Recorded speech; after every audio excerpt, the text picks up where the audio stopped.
Assalamu alaikum students. How are you all? I hope you all are fine and good. Class, I am your teacher Rabia Shkil and today is our lecture number 3 of Social Studies. Open your books of Social Studies. Know Your World, Social Studies for Pakistan, written by Farhat Mansoor. Unit is 1, the Earth and Environment, and the topic is plains.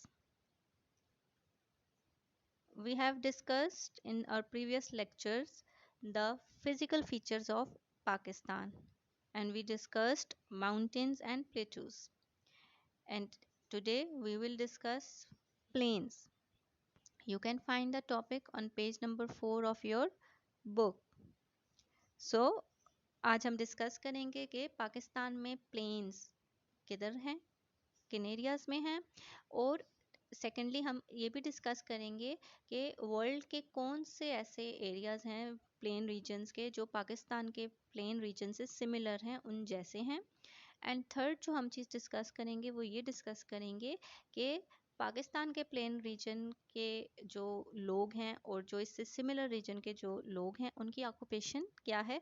जैसे ही हम previous lectures में भी यही चीज़ें discuss करते हुए आए हैं, माउंटेन्स के मामले में भी और प्लेटूस के टाइम पे भी, तो अब हम आगे से प्लेन्स में भी ऐसे ही डिस्कस करेंगे। So first of all we should know what are plains. Plains mean मैदान, मैदानी इलाकों को हम कहते हैं। A plain is a broad area of relatively flat land. अब मैदानी इलाका ये कौन सा इलाका होता है? ये वो इलाका होता है जो वसी होता है और हमवार होता है, यानी फ्लैट, हमवार, सीधा होता है। हमने माउंटेन्स पढ़ा, प्लेटूस पढ़ा, उसमें हमने ये पढ़ा कि वो हाईलैंड्स होते हैं, माउंटेन हाईलैंड्स होते हैं, उनकी चोटियाँ होती हैं, पीक्स होती हैं। प्लेटूस का हमने डिस्कस किया कि वो हाईलैंड्स होते हैं लेकिन वो ऊपर से फ्लैट होते हैं। लेकिन जो हमारे पास प्लेन्स होते हैं वो हाई नहीं होते, वो प्लेन होते हैं, हमवार होते हैं, ज़मीन बिल्कुल हमवार और सीधी होती है। ठीक है, तो ये आप साइड बाय साइड इन सब के अपने माइंड में इन फीचर्स की डिफरेंशिएट जैसे करते हैं उसको अपने माइंड में रखें। तो अब जो इंडस प्लेन है पाकिस्तान के और जो इंडिया के गंगेटिक प्लेन्स हैं उनमें सिमिलैरिटीज़ हैं। They both are similar. अब किस तरीके से ये सिमिलर हैं?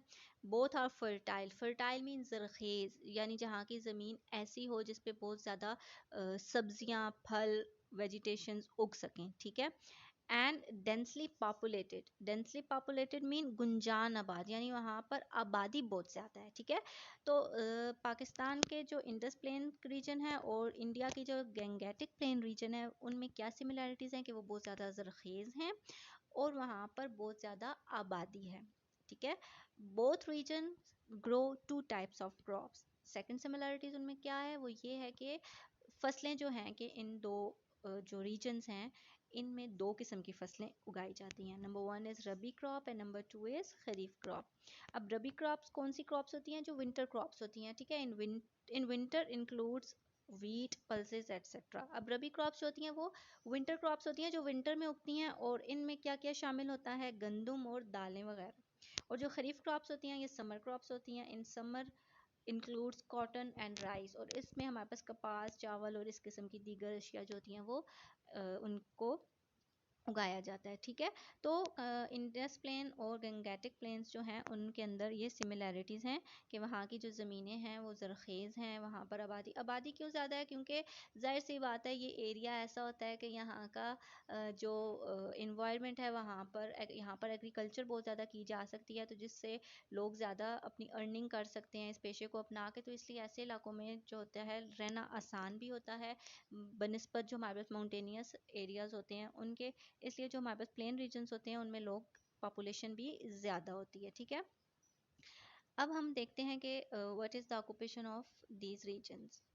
तो यहाँ के जो लोग होते हैं, हमने ये पढ़ लिया कि वहाँ पर फसलें अच्छी उगती हैं, ज़मीन बहुत ज़रखेज़ होती है।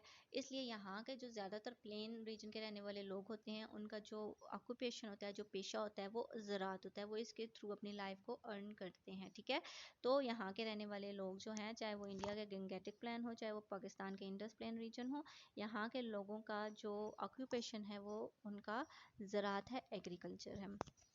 So I hope that topic is clear and you understand the topic completely.